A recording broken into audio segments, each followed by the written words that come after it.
Buenas tardes, doctor. Sí se ve. Sí se ve, doctor, Ya, buenas muy tardes. bien. Buenas tardes, chicas. Ok, vamos a dar inicio a la reunión de hoy día. Nos han encargado trabajar con ustedes la parte inicial de lo que es el aparato respiratorio. Vamos a revisar con ustedes la anamnesis del aparato respiratorio. Y si hablamos de anamnesis, vamos a hablar de los componentes de la anamnesis, o sea, de la afiliación, la enfermedad actual y los antecedentes. Ya es una memotecnia que ya ustedes están cada día más expertos en el asunto y por lo tanto, esta es la primera reunión de aparato respiratorio. Ya entonces, los síntomas y signos van a ir orientados en estas 3 semanas a la valoración de lo que es el aparato respiratorio, sus variantes, sus síndromes, ¿no? Que pueden ocasionarse a partir de procesos de enfermedad. Muy bien. Se dice, ¿no? Que el estudio de un paciente con patología del aparato respiratorio, como otros sistemas, se necesita una anamnesis detallada. En algún momento les he dicho que la anamnesis es el 70% de lo que es el diagnóstico, en este caso para ustedes diagnóstico sindrómico. El 20% es el examen físico y el 10% o menos son los exámenes complementarios o auxiliares. Pues bien, la anamnesis tiene esa valoración. Y en aparato respiratorio con mayor razón todavía. Por eso es muy importante el mismo. Los síntomas y signos que presenta un paciente, ¿no? Generalmente pueden deberse a un proceso de tipo general, que pueden iniciarse en otros sistemas, pero que finalmente afectan el aparato respiratorio. Por lo tanto, es muy importante hacer una buena anamnesis, una buena enfermedad actual y valorar adecuadamente los síntomas y signos que presenta un paciente.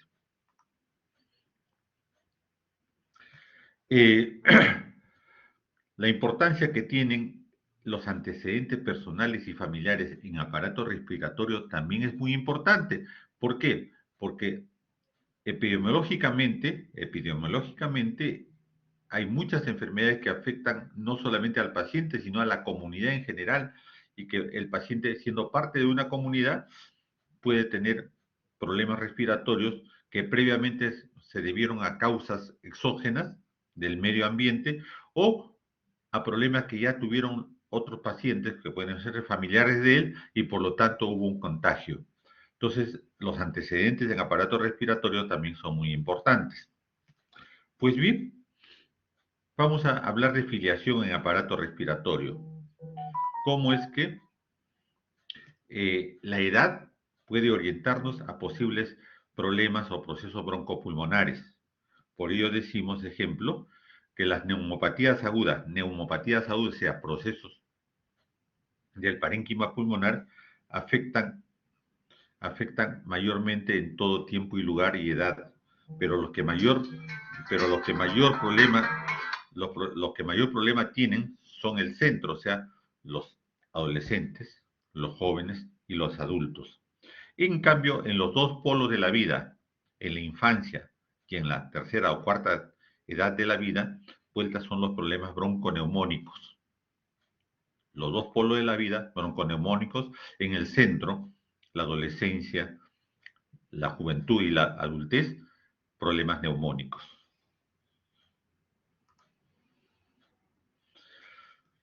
Debemos decir que hay un proceso de broncoespasmo que está asociado a lo que se denomina el asma bronquial. Pues bien, el asma bronquial puede dar en todo momento, a toda edad y a todo sexo, pero su incidencia prevalente es a tempranas edades, entre 10 y 30 años, promedio. En los otros polos, más jóvenes o más avanzados, el asma bronquial es menos frecuente. Esto es por la edad, miren, edad. También podemos decir por la edad que cuando estamos ante procesos que posiblemente pueden ser neoplásicos de tipo broncopulmonar, estos son más frecuentes entre los 50 y 60 años. Si yo toso, lo más probable ya no es una tuberculosis, lo más probable es que sea una neoplasia, ¿no? En cambio, si ustedes tosen, jóvenes, divino futuro, ¿no? La tos crónica, la tos con hemoptisis, la tos y el adelgazamiento, lo más probable es que estemos ante un proceso específico o de tuberculosis. Entonces, las edades, en ese sentido, en los problemas respiratorios, nos orientan también a posibles patologías. Pues bien, les hablaba de la tuberculosis, ¿no? Los niños, los lactantes, los niños más pequeños, son más expuestos a la tuberculosis y muchas puede ser mortal, puede ser mortal. Y por lo tanto, en niños pequeños, en lactantes de una tuberculosis, hay que tenerle mucho cuidado porque la mortalidad es alta. Disminuye en la edad preescolar y escolar. ¿Por qué? Porque los niños son los primeros en ser protegidos por la familia, los alimentan mejor. Entonces, la edad preescolar y escolar, todavía la incidencia de tuberculosis es baja, pero aumenta con la pubertad, ¿no? Los esfuerzos por ser ya adulto de los jóvenes, ¿no? De hacer actividades. La mujer en este estado por sexo femenino están más expuestas a tener tuberculosis. ¿Por qué? Porque comienzan a cuidarse con las dietas, a manejar medidas anatómicas que son parte de la vida. Entonces son más expuestas en la pubertad las mujeres a tener este problema. Disminuye en la tercera década de la vida, entre los 30 y 40 años, la gente ya tiene trabajo y al tener trabajo ya come mejor, está menos expuesto, ¿no? Y viceversa, al opuesto, cuando avanza la edad encima de los 60 años, nuevamente comienza a haber incidencia de la tuberculosis. Miren ustedes, la edad es muy importante cuando hablamos de este problema infeccioso y social y genético. Pues bien, haciendo un resumen, los recién nacidos, ¿no? Los problemas de quiste pulmonar, la neumonía, el neumotórax, los problemas de neumomediastínicos, ¿no? La agenesia lobar congénita, la fístula traqueoesofágica pudieran estar presentes en ellos. Los niños, como les decía, están más expuestos a las bronconeumonías, a las tuberculosis, al asma atópica, ¿no? Y puede haber o no mucoviscidosis, un problema de elemental valoración de enzimas, puede haber enfermedades fibroquísticas del páncreas, todo en niños. En jóvenes, la traqueitis, las bronquiectasias, la bronquiolitis, la tuberculosis, hay que tener en cuenta estos problemas que pudieran estar afectando desde el punto de vista de la edad, del posible problema respiratorio. Los adultos jóvenes, abscesos pulmonares, bronquiectasias, bronquitis. Los adultos, la neumonía, la bronquitis, el enfisema pulmonar, los infartos pulmonares, el asma no alérgico. Y en los ancianos, la bronconeumonía, así como en los niños, hemos dicho, los broncogénicos, ¿no? La neumoconiosis y el enfisema pulmonar. Todos estos tipos de problemas que pueden suceder.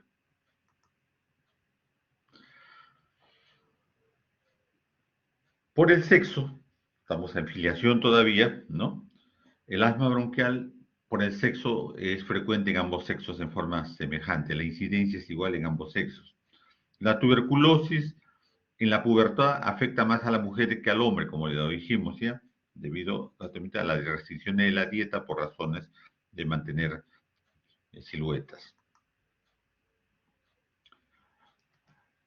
Por el sexo, los varones que están expuestos al contacto con el medio ambiente, los agentes químicos, el tabaco y todos los elementos, ¿no? Están expuestos a lo que nosotros denominamos afecciones broncopulmonares agudas. En la actualidad, la mujer que está entrando al PEA, o sea, la población económicamente activa, está también adquiriendo problemas de enfermedades respiratorias que antes solamente era propio de los varones. La mujer está entrando a la actividad económicamente activa, estudian, trabajan, hacen muchos trabajos que antes solamente era para el hombre. Por lo tanto, la exposición también los está llevando a estos problemas respiratorios. Todavía se dice que la neumoconiosis, el neumotórax espontáneo, y las neoplasias pulmonares primarias, de origen pulmonar, decimos, es más frecuente en el hombre que en la mujer. Todavía en filiación, en sexo. Es más frecuente en hombres que en mujeres, en una proporción de 3:1, hablando en filiación en sexo.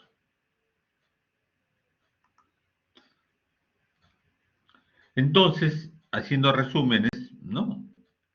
El varón y la mujer. El varón, el enfisema, las bronquitis agudas y crónicas, la neumoconiosis, el neumotórax espontáneo, las neoplasias broncopulmonares. En la mujer, el asma bronquial, la tuberculosis, el adenoma bronquial y el lupus eritematoso sistémico como causas de problemas respiratorios. La raza. Aunque en el Perú somos mestizos, la gran mayoría, el 95% somos mestizos, ¿no? El que no tiene dinga tiene de mandinga. De todas maneras, las razas más oscuritas están más expuestos a la tuberculosis desde el punto de vista de letalidad. La sarcoidosis también en los más oscuritos. Cuentan en la parte opuesta, en los más claritos, ¿no? La colagenosis, el neumotórax espontáneo, el cáncer broncopulmonar. Los judíos, que son un grupo étnico, religioso y cultural, ¿no? En ellos el cáncer broncopulmonar es muy frecuente, muy frecuente. Pasamos a la ocupación, anamnesis, filiación, en este caso la ocupación, ¿no? Entonces, los procesos agudos de la vía respiratoria, sean altas o sean bajas, que después vamos a revisar en la parte de síntomas y signos, tiene que ver con los individuos que tengan pues actividad al aire libre, los que estén expuestos a agentes atmosféricos cambiantes, ¿no? La exposición a inhalar gases nitrosos, clóricos, pueden producir neumonitis clínicamente graves y pueden llegar a desarrollar neoplasias. En este caso, el antecedente de ocupación es muy importante tener en cuenta. También debemos decir que las gentes que están en trabajos o en constante contacto con los metales, ¿no? Llámese níquel, berilio, vanadio y otros, producen una irritación bronquial aguda en un primer momento, ¿no? Y por su continuidad, ¿no? Pueden producir una fase crónica y llevar a lo que denominamos la fibrosis pulmonar. Esta fibrosis pulmonar, en líneas generales, por la ocupación podemos hablar de neumoconiosis. Los mineros están expuestos a neumoconiosis, ¿no? Y todos aquellos que de una u otra forma aspiran partículas, ¿no? Partículas minerales o vegetales. También por eso hablamos de los que cosechan algodón, los que cosechan tabaco, los que cosechan bagazo, los que están en constante procesamiento de harinas, ¿no? Para el pan, para todas las cosas que ustedes conocen, los que tienen con el corcho, con el cáñamo, o sea, todas las sustancias que tienen partículas que pueden entrar por la vía respiratoria, en un momento dado pueden producir problemas, primero agudas, y después pueden pasar a la cronicidad. La ocupación, por lo tanto, es muy importante. También tenemos los que se dedican al pastoreo, las gentes que viven en las áreas altoandinas, ¿no? Llámese Cajamarca, Ayacucho, Huancavelica, ¿no? Gente que se dedica al pastoreo, están en exposición a la hidatidosis. Y por lo tanto la hidatidosis es un órgano de predilección en la que se ocupa es el pulmón. Y la hidatidosis pulmonar es muy frecuente observar en pacientes que vienen justamente de las áreas altoandinas como Cajamarca, Junín, Ayacucho, Huancavelica, toda la zona altoandina. Importancia en la ocupación es la de los médicos y todo el personal de salud, ¿no? Estamos expuestos justamente a tener problemas de salud por exposición a las vías respiratorias, principalmente los médicos que trabajamos en medicina y neumología, los médicos internistas como el que habla, ¿no? Estamos expuestos justamente a los problemas respiratorios y los de neumología. más que otras especialidades, más que en otras especialidades. Miren ustedes, hay estudios hechos, ¿no?, que nos dicen esto, ¿no? También demuestran que los médicos y enfermeras que están al cuidado de pacientes tuberculosos están expuestos 16 veces más al contagio que otras especialidades. 16 veces más. Entonces, tener en cuenta ello. Se hizo un estudio de tuberculina, o sea, el colocarles la sensibilidad para ver cómo producían la reacción en diferentes tipos de estudiantes. Y los de medicina, casi todos, en el transcurso de su carrera médica, ¿no?, salieron positivos a la tuberculina, en una proporción muy alta con relación a estudiantes de otras facultades, de otras especialidades. Entonces, los estudiantes de medicina también estamos expuestos. La ocupación, igualito, trabajo al aire libre, trabajos con aves, trabajos en medios rurales, con aves de corral. Entonces, todas estas personas pueden tener exposición directa por la vía respiratoria y pueden desarrollar problemas agudos y crónicos en la misma ocupación. La neumoconiosis que les hablé, les podemos especificar qué tipo de neumoconiosis existe, ¿no? Antracosis, si se dedica a manejar carbón, que ya muy poca gente trabaja con carbón, ¿no? La silicosis, que trabajan con silicio, y así tienen ustedes todos los elementos, ¿no?, al que está expuesto una persona y que puede dar un tipo específico de neumoconiosis.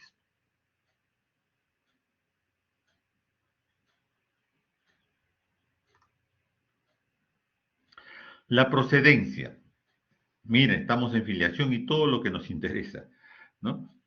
Los pacientes propensos a desarrollar enfermedades broncopulmonares agudas y crónicas, ¿no?, residen con mayor frecuencia en climas húmedos, a orillas del mar o a orillas de ríos. Miren, el hecho en un paciente que aparentemente tiene un problema respiratorio, qué importante es conversar de él, su procedencia y los lugares donde ha vivido, porque estos son más frecuentes en las personas, ¿no?, que viven en zonas húmedas.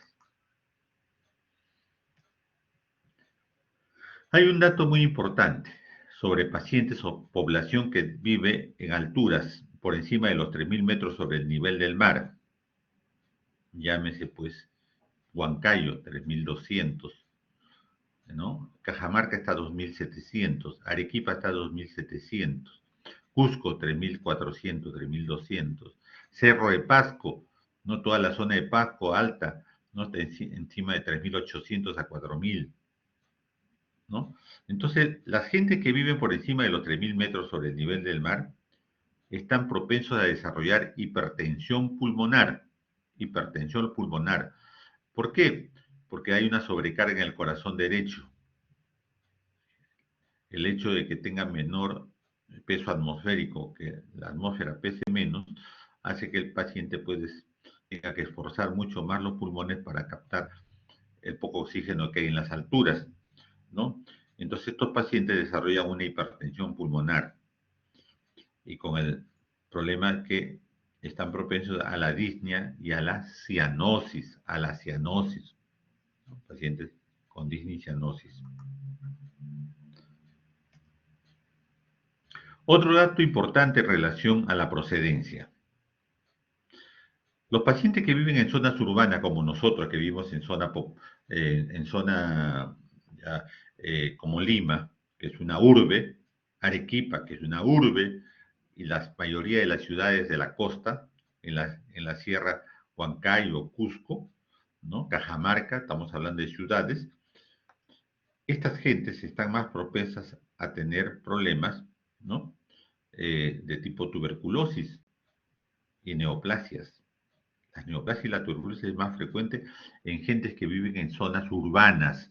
En cambio, las gentes que viven en las zonas rurales, que viven en la chacra, que viven al aire libre, que viven en forma rural, son menos propensos a tener neoplasias y tuberculosis. Entonces, otro elemento de juicio cuando hablamos de procedencia en pacientes con problemas respiratorios. Pues bien, Les he dado un grupo de elementos necesarios desde el punto de vista de filiación. Miren ustedes, filiación, ¿no? Que ya les dije, a veces no le damos importancia a la filiación, pero el médico está obligado a darle importancia a la filiación. A todos los datos de filiación, todos son importantes para nosotros. Entonces, ¿qué puede haber en aparato respiratorio? Pasemos a la segunda parte de anamnesis, enfermedad actual. Y vamos a revisar directamente en enfermedad actual síntomas respiratorios. En este caso, existen síntomas respiratorios altos y síntomas respiratorios bajos. Los síntomas respiratorios altos que están de la garganta hacia la nariz son los más obvios, los más frecuentes, ¿no? De que dan procesos generalmente banales, ¿no? Que no tienen mayor trascendencia desde el punto de vista de la evaluación clínica de un paciente hospitalizado. En cambio, los problemas de las vías respiratorias bajas, bronquio y parénquima, sí están asociados a síntomas y signos, ¿no? A la disnea, al dolor torácico, desde el punto de vista sintomático, a la tos, a la expectoración, a la hemoptisis desde el punto de vista signológico. Les hablaba que había síntomas respiratorios altos, ¿no? La rinorrea, el tonasal, el estridor inspiratorio, todos ellos de elementos banales, muchas veces de tipo viral, ¿no? De pasajeramente establecidos que desaparecen rápido. Entonces, vamos a revisar rápidamente la enfermedad actual, algunos elementos como la disnea. La disnea, ¿no? Es algo, su definición es bien simple. Es la sensación de falta de aire. Pero esta sensación de falta de aire de un paciente, sobre todo cuando es de tipo respiratorio, puede ser objetivizado cuando se producen justamente el accionar de los músculos accesorios de la respiración. En este caso se producen tirajes. Normalmente el diafragma, el fuelle que está por debajo de los pulmones, es suficientemente capaz para poder producir la expansión, la inspiración y la expiración. Pero cuando este diafragma, por diferentes procesos de enfermedad, no puede ser capaz por sí solo de manejar todo ello, entonces se produce el apoyo en los músculos accesorios de la respiración, ¿no? Los supracostales, los intercostales y los subcostales. Estos, cuando se movilizan, cuando observamos que comienzan a tener movimiento y generalmente asociados a la falta de aire, a la disnea, le denominamos tirajes. Tirajes. La disnea generalmente aparece cuando la ventilación minuto utiliza el 30% o menos de la ventilación máxima, hablando desde el punto de vista fisiológico. Y desde el punto de vista semiológico, ¿qué puede ocurrir con la disnea? ¿Qué pasa cuando yo hiperventilo?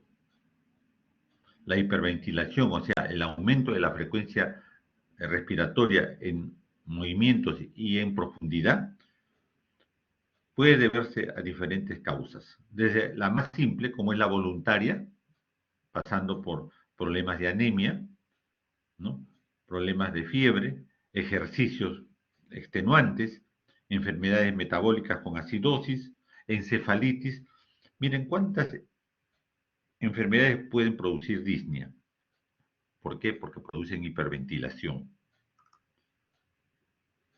Pero también puede producirse específicamente por disminución de la área del recambio alveolo capilar, o sea, el parénquima pulmonar puede disminuir por diferentes causas, por diferentes síndromes, enfisema, fibrosis, atelectasia y otros, ¿no?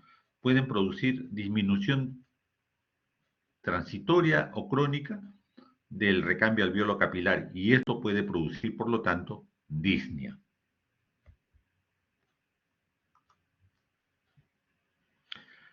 La disnea también puede ocurrir, ¿por qué? Porque hay un aumento de resistencias, o sea que para poder expandirse el tórax, esto no sucede por diferentes motivos y fundamentalmente porque el parénquima pulmonar no es capaz de recibir el oxígeno y el aire con oxígeno en forma de vida. ¿Por qué? Porque hay una obstrucción mecánica en la luz bronquial, porque hay una bronquitis crónica en la que la mucosidad, el mucus, se vuelve filante y por lo tanto no deja de entrar el aire, o porque hay una broncoconstricción, o sea, disminución de la luz del calibre bronquial debido al asma. Es eso. Otra causa que puede producir disnea, la sensación de falta de aire. Puede deberse a la caja torácica.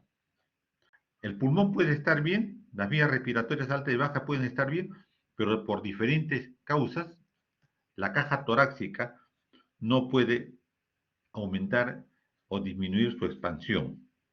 Esto se puede deber a la incapacidad de los músculos, a los procesos de la columna, desviación de las mismas, la hiposcoliosis, al aumento del peso en demasía del paciente que sencillamente pierde la elasticidad del tórax y por lo tanto crea disminución de la capacidad ventilatoria y produce la disnea como es la obesidad. La poliomielitis, que es una neuropatía periférica, ¿no? Puede producir la disnea. La miastenia gravis, que es otro problema de enfermedad, ¿no? Que entre otros puede afectar justamente los elementos sistémicos de la caja y por lo tanto puede producir disnea. El dolor torácico. En el dolor torácico es muy interesante. En este momento solamente les voy a hablar del dolor torácico de origen respiratorio y del entorno del aparato respiratorio. No voy a hablar del dolor de origen cardiovascular. Pero para hablar del dolor torácico, siempre hay que recordarles a ustedes, ya se ha hablado de dolor en otras oportunidades, pero en este caso no olvidarse que el dolor torácico, al preguntar por él mismo, hay que preguntar por la forma de aparición, tipo de localización, grado de intensidad, forma de propagación, qué características tiene el dolor, la duración, el horario, factores que lo modifican, los atenúan o los agravan. ¿Qué otros síntomas o signos acompañan al dolor? Esto es muy importante, no olvidarse cuando el paciente habla de dolor, no solamente torácico, no solamente respiratorio, no solamente cardiovascular, no solamente digestivo, no solamente urinario, hay que preguntar todos los elementos necesarios para definir el dolor al que estamos nosotros buscando. Pues bien, desde el punto de vista respiratorio, el dolor torácico se ha clasificado. Yo tengo una clasificación muy básica, una clasificación de la cual nadie se puede olvidar. No les complico la vida y creo que esta funciona bien. El dolor torácico puede deberse a dolor localizado, aparato respiratorio. En este caso, el dolor torácico de origen respiratorio está en relación a la pleura, el dolor pleural o dolor pleurítico. Y el dolor pleural o pleurítico se produce porque las dos láminas, la visceral y la parietal de la pleura, se pegan, se chocan y comienzan a rozar. A eso le denominamos frote pleural.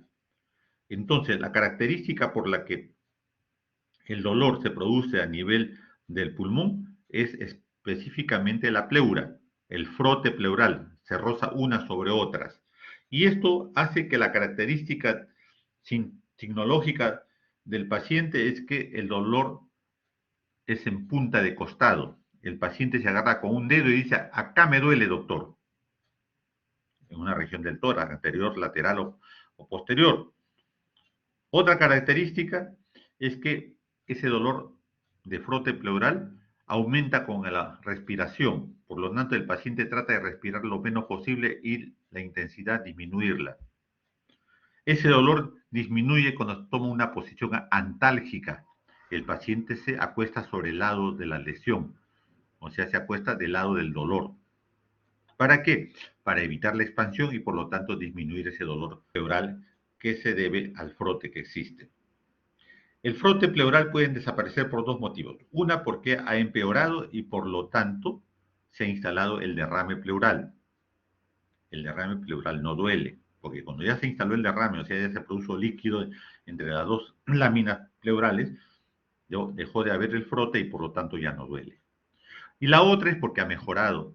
El proceso inflamatorio desaparece, ¿no? Y la pleura comienza a deslizarse sin haber o desaparecer el roce, habiendo desaparecido el roce. Entonces, a esto le denominamos el dolor local.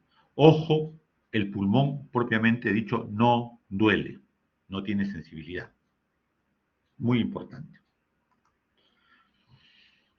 Después tenemos el dolor propagado. Estas características del dolor propagado en el tórax puede venir de lesiones en la columna vertebral, puede venir por una osteoartrosis, por una hernia discal, por una neoplasia vertebral, por una compresión medular, una neuritis, un problema de brucelosis que puede estar afectando a la columna dorsal y lumbar, pero que se irradia hacia la zona del tórax. A esto le denominamos dolor propagado. Dolor propagado. El otro dolor torácico es el dolor referido. En este caso, no está doliendo propiamente la pleura, pero el dolor proviene de áreas vecinas, de áreas cercanas, afecciones coronarias, problema gástrico, problema vesicular en el abdomen, hepática, pancreática, están por debajo del diafragma, pero en un primer momento pueden producir un dolor referido que pareciera corresponder al tórax. Pareciera corresponder al tórax. Y el médico tiene que estar avisado. Por eso que el examen físico y la anamnesis fundamentalmente es de tipo total. Solamente nosotros hemos dividido en 7 capítulos por razones académicas, por razones pedagógicas, pero el paciente es un solo todo, un solo todo. Eso hay que tenerlo en cuenta. Finalmente hemos revisado todo el dolor del punto de vista sistémico y no encontramos la causa. Entonces aparece ya en último lugar, no nunca en el primer lugar, sino en último lugar, el dolor psicógeno. Hay gentes que tienen enfermedades emocionales, desórdenes afectivos, neuróticos, psicóticos, y que refieren dolor torácico. Y no son pocos, ¿eh?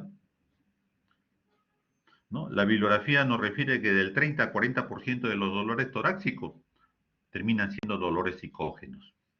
Pero no podemos diagnosticar en primer lugar.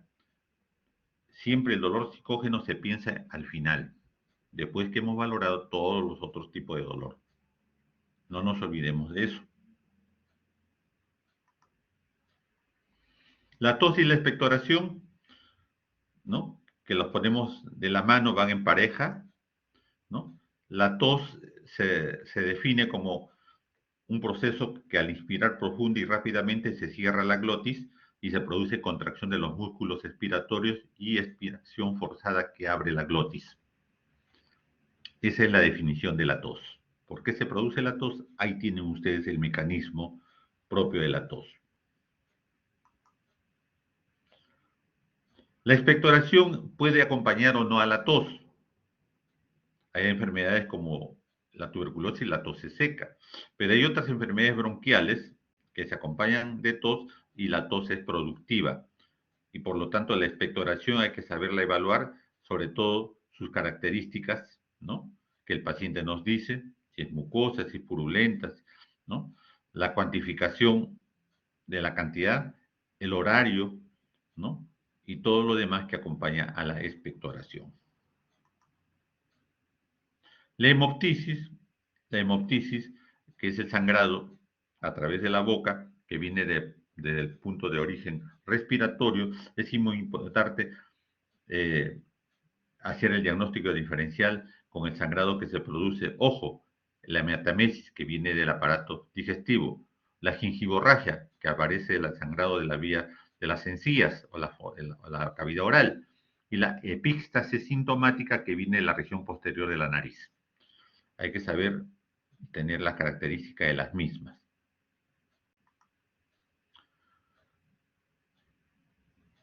Los antecedentes son muy importantes.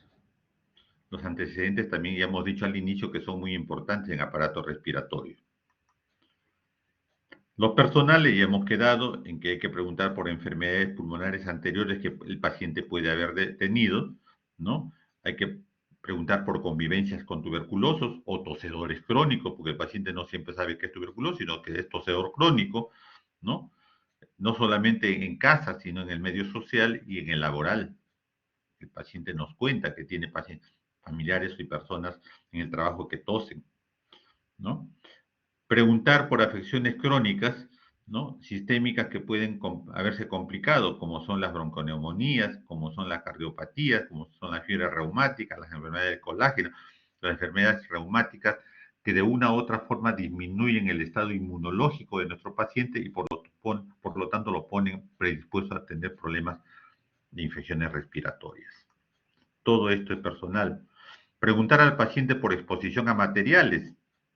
Lógicamente que en la parte de filiación ya hemos conversado de estas cosas, pero en el antecedente personal hay que buscar justamente puntualmente cada uno de estos elementos en relación a lo descrito en relación en este punto a las vías laborales. ¿Qué filiación laboral tiene? Alergias previas, broncoespasmo que haya tenido el paciente. Preguntar por tabaquismo. Ya tienen ustedes en antecedentes generales un espacio donde se pregunta por tabaco. Cigarrillos y años de consumo. Es muy importante. El paciente dice, no fumo. ¿Cuánto tiempo ya? No fumo, doctor, desde joven. Ya hace más de 20, 30 años no fumo. Pero usted fumó antes, sí, doctor, de joven. ¿Cuánto? Habré fumado unos 5 o 6 años. ¿Cuántos cigarrillos? Mínimo 4 diarios, doctor. Ese paciente está desarrollando a través de su vida procesos crónicos.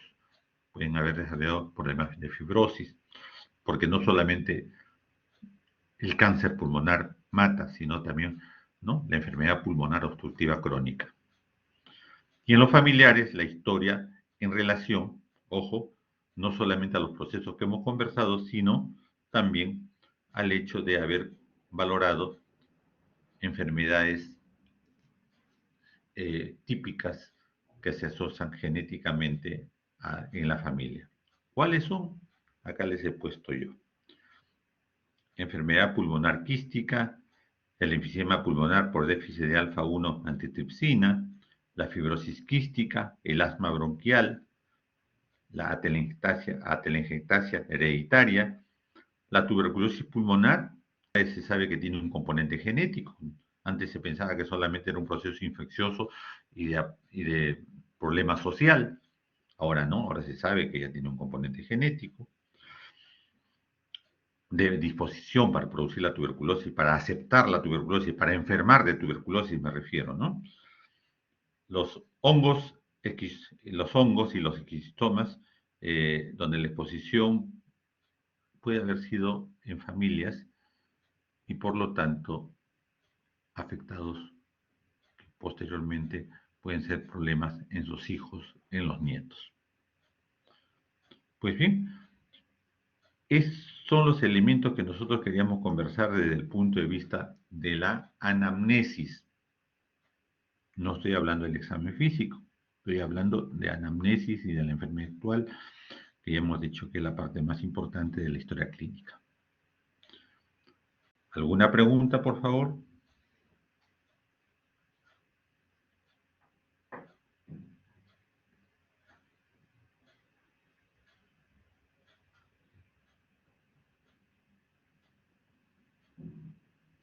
No, doctor, todo claro. Ok, chicos, gracias por la atención. Tengo que irme a la otra aula. Creo que ustedes también tienen que caminar hasta la otra aula. Gracias, hasta pronto. Doctor, disculpe. Gracias, doctor.